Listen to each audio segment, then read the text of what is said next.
Hello students, welcome to Volta Physics. In the last lecture, we have started class 11 physics chapter 1 physical world. In the first part, we have discussed introduction of physics and fundamental principles of physics. One of them is unification is completed and now we will discuss second fundamental principle of physics which is reductionism. जो second fundamental principle है वो है reductionism.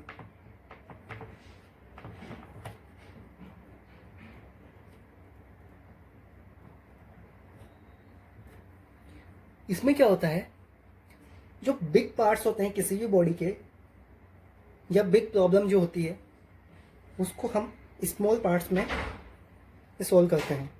यानी small parts में उसको तोड़ दिया और सॉल्व कर लिया.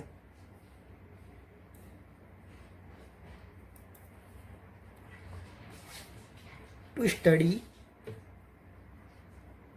अ लार्ज सिस्टम. लार्ज सिस्टम को स्टडी करने के लिए हम क्या करते हैं, we will study properties of constituent particles. We will study properties of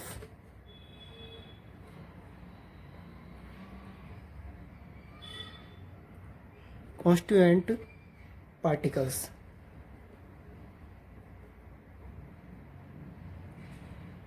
यानी कि छोटे छोटे पार्ट्स की अगर स्टडी कर ली जाए तो क्या होगा, आप उस बॉडी की उस जो भी कुछ आप स्टडी कर रहे हो पूरी स्टडी कर सकते हो. सपोज आपको वो क्या करना है, एक जनरेटर की स्टडी करनी है. क्या करना है, एक जनरेटर की स्टडी करनी है. तो जनरेटर की जब स्टडी करना चाहोगे आप, तो उसको जाके आप देखोगे उसमें क्या क्या पार्ट्स हैं, कौन कौन से पार्ट्स अवेलेबल हैं. सपोज आपने जाके देखा तो आपको क्या दिखेगा, आपको दिखेगा मैग्नेट. उसके अंदर मैग्नेट्स होंगी. आपको दिखेगा आर्मेचर और कोयल जो कि कॉपर की बनी होगी. और आपको क्या दिखेगा, स्लिप रिंग्स, ये भी कॉपर की बनी होगी. इससे से अगर हमने सपोज उसके स्मॉल पार्ट्स को स्टडी कर लिया, जनरेटर की स्मॉल पार्ट्स को स्टडी कर लिया, तो आप क्या कर सकते हो, जब हमने स्मॉल पार्ट्स को स्टडी कर दिया तो हमें ये समझ में आ जाएगा कि कौन सा पार्ट्स कैसे काम करता है. जब हमें समझ में आ रहा है कि कौन सा पार्ट कैसे काम करता है, तो हम सारे पार्ट्स की जो स्टडी की थी हमने उनको हम रिडक्शनिज्म बोलते हैं. यानी कि एक एक पार्ट्स की स्टडी करके पूरी बॉडी की स्टडी कर देना, उसको बोलते हैं हम रिडक्शनिज्म. यानी कि अपने को हर चीज़ समझ में आ जाएगी कि इसके अंदर हो क्या रहा है, कैसे प्रोसेस हो रहा है. इसके बाद हम कुछ इंटरेस्टिंग सा टॉपिक डिस्कस करने वाले हैं और वो है स्कोप ऑफ फिजिक्स. क्या, scope of physics. So scope of physics. Scope of physics में हम क्या पढ़ने वाले हैं, हम इसमें जो डिस्कस करने जा रहे हैं वो है हमारा 11th और 12th दोनों का सिलेबस मान सकते हो आप उसको. यानी कि 11th और 12th में आपको क्या क्या पढ़ना है. तो ये दो टाइप से हो सकता है, मैक्रोस्कोपिक एंड माइक्रोस्कोपिक. तो पहला पार्ट जो है मैक्रोस्कोपिक, उसको हम स्टडी करते हैं मैक्रोस्कोपिक.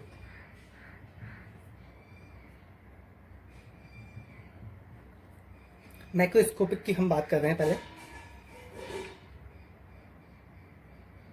तो मैक्रोस्कोपिक के अंदर हम यानी कि बड़ी बड़ी चीज़ें, जो भी बड़ा बड़ा है उसके बारे में स्टडी कर रहे हैं. तो क्या हो सकता है, मैकेनिक्स,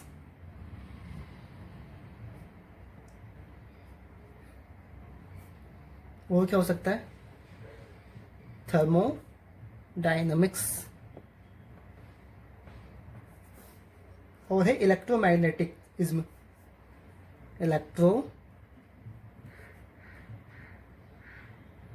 मैग्नेटिज्म. और है लास्ट ऑप्टिक्स। यानी कि मेनली इन 4 पार्ट्स की हम स्टडी करने वाले हैं माइक्रोस्कोपिक के अंदर। तो माइक्रोस्कोपिक के अंदर mechanics, thermodynamics, electromagnetism and optics, इन चारों की स्टडी जब हम करने जा रहे हैं तो थोड़ा सा डिटेल में बात कर लेते हैं कि इनके अंदर क्या क्या आता है। मैकेनिक्स की बात करें तो मैकेनिक्स में आता है motion. 10th class 9th class में भी पढ़ा है मोशन के बारे में आपने। लॉज ऑफ मोशन ये भी पढ़ा है। Work, energy, rotational motion,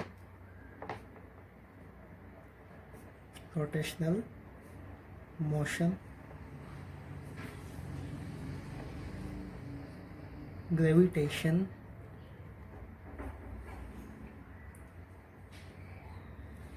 classical mechanics,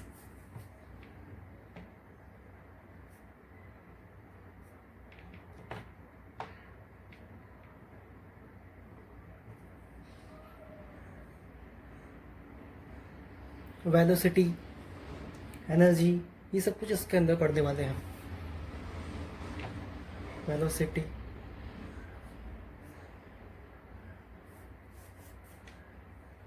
properties of solids,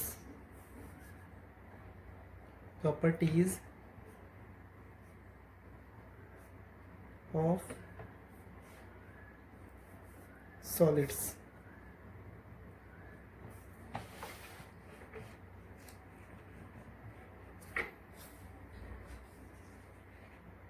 oscillation motion, यानी ऑसिलेटरी जो मोशन होते हैं,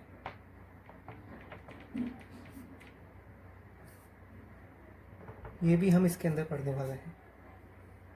वेव मैकेनिक्स,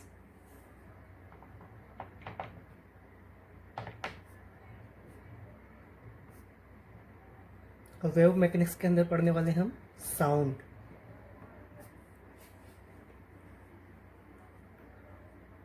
नेक्स्ट अब बात करते हैं हम थर्मोडायनेमिक्स की। थर्मोडायनेमिक्स में हम क्या क्या पढ़ने वाले हैं? हम पढ़ने वाले हैं हीट, टेम्परेचर,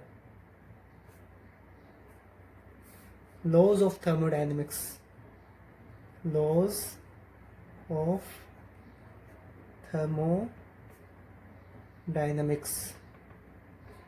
ये हम पढ़ने वाले हैं। हीट इंजन,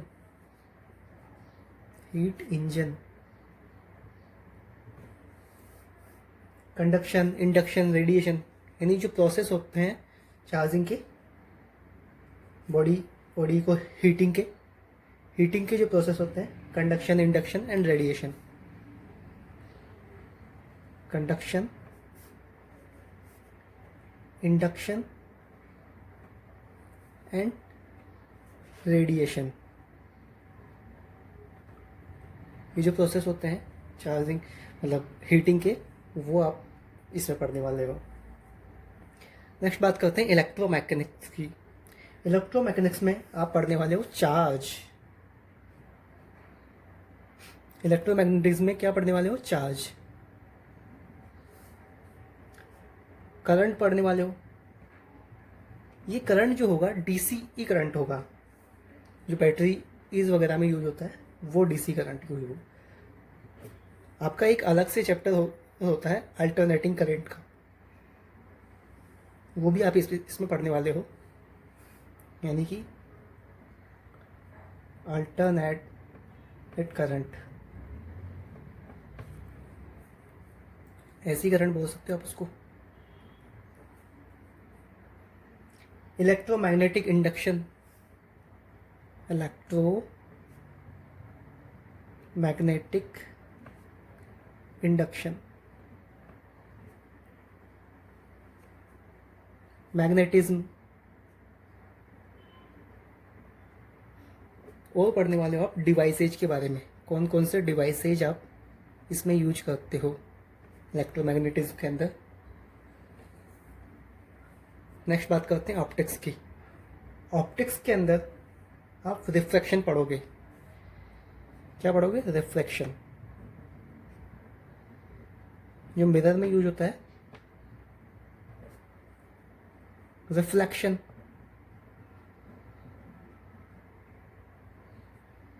यानी कि जो रिफ्लेक्शन होता है किसी भी चीज़ का, लेंस और प्रिज्म के लिए आप पढ़ोगे, लेंस एंड प्रिज्म।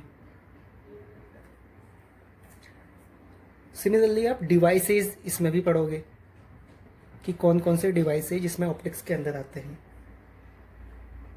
जिसमें telescope, microscope etcetera, telescope and microscope, ये सब कुछ आप इसमें पढ़ने वाले हो। तो आप जो मेनली जो माइक्रोस्कोपिक के अंदर पढ़ने वाले हो, वो पढ़ने वाले हो mechanics, thermodynamics, electromagnetism and optics, जिसके अंदर आप motion, laws of motion, work energy, rotational motion, gravitation, classical mechanics, जिसके अंदर वेलोसिटी ये आप पढ़ोगे, properties of solids, oscillatory motion, wave mechanics, जिसके अंदर साउंड आप पढ़ोगे, थर्मोडायनेमिक्स, जिसके अंदर heat, temperature, laws of thermodynamics, heat engine और हीट के जो प्रोसेस होते हैं, किस तरह से हीट ट्रांसफर होती है, वो conduction, induction and radiation. Electromagnetism की बात करें तो उसमें charge, DC current, alternating current, AC current, मतलब electromagnetism, induction and magnetism and devices, जो भी डिवाइसेज यूज होते हैं इसमें। ऑप्टिक्स में आप पढ़ने वाले हो रिफ्लेक्शन, रिफ्लेक्शन, डिवाइसेज, जिसमें टेलीस्कोप और माइक्रोस्कोप। अब बात करते हैं मैक्रो के बाद में माइक्रोस्कोपिक की। तो माइक्रोस्कोपिक में क्या क्या आता है ये हम डिस्कस करने वाले हैं।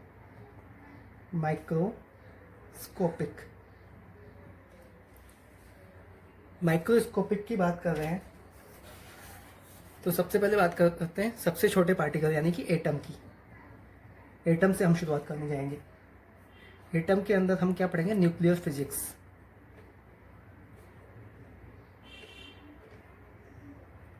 न्यूक्लियर फिजिक्स इसमें पढ़ेंगे, इसमें हम नेचर ऑफ इलेक्ट्रॉन भी पढ़ेंगे।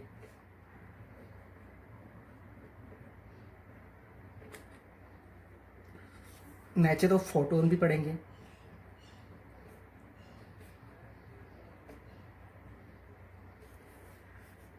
और हम सबसे इंपॉर्टेंट चीज पढ़ेंगे सेमीकंडक्टर।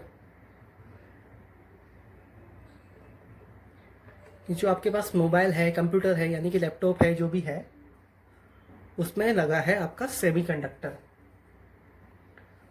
तो जो फिजिक्स का जो एक्साइटमेंट है ना, वो क्या है? Excitement of physics.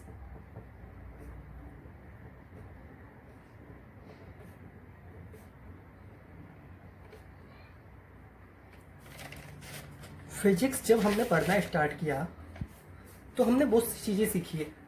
क्या सीखा है? हमने डेली लाइफ के फिनोमेना सीखे हैं कि डेली लाइफ में क्या क्या फिनोमेना यूज होते हैं।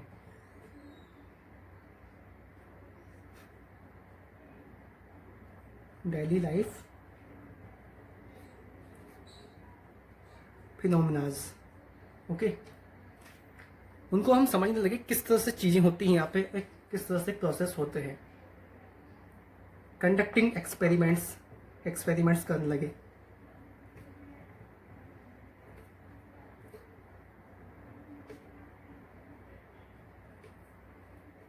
उनके एप्लीकेशन होने लगे, उनको किस तरह से यूज किया जाने लगे हमारी लाइफ में, एप्लीकेशन उनके होने लगे।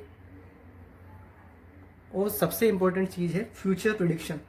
जो हमने फ्यूचर प्रिडिक्शन का एग्जांपल लिया था, वैसे बहुत सारी चीज़ों का फ्यूचर प्रिडिक्शन हम कर सकते हैं।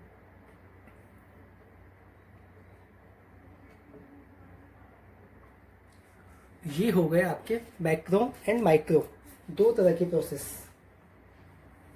In this lecture, we have discussed second fundamental principle of physics, which is reductionism, and scope of physics, which is mainly of two types, macroscopic and microscopic. In the next lecture, we will discuss physics and technology, then fundamental forces of nature. Till then, keep watching Volta Physics.